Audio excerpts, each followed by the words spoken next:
আসসালামু আলাইকুম রহমতুল্লাহি বরকাতুহু। দর্শক কেমন আছেন আপনারা? আশা করি ভালো আছেন। আমি আছি এই ভিডিওর সাথে সাইফুল ইসলাম রতন। আমিও ভালো আছি আলহামদুলিল্লাহ। আজকে আপনাদেরকে যে প্রথম যে গাড়িটা দেখতে ছিল মার্সিডিজ 12 মিটারের সুইট ক্লাস গাড়ি।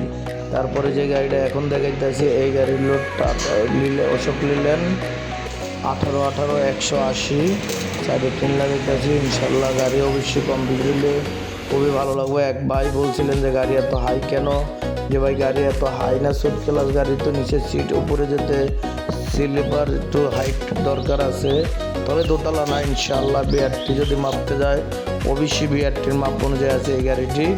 আর দর্শক আমরা এই পরে যে স্ট্রাকচার দিয়ে করতে আছি, যে গাড়িটা দেখাইতে আছি, এই গাড়িটা হলো টাটা 1618। আর এই সময় কোনো লোকজন নাই তাই ভিডিওটা করে নিলাম। তাই আপনাদের কাছে যদি আমাদের কাজ কেমন লাগে অবশ্যই আপনাদের মন্তব্য জানাইবেন কমেন্ট বক্সে। আপনাদের মন্তব্য নিয়ে আমরা ইনশাআল্লাহ সর্বোচ্চটা দেওয়ার চেষ্টা করব। আল্লাহ তাআলা যদি হায়াতের তৌফিক দেয়। আপনারা ভালো থাকবেন দর্শক। আসসালাম।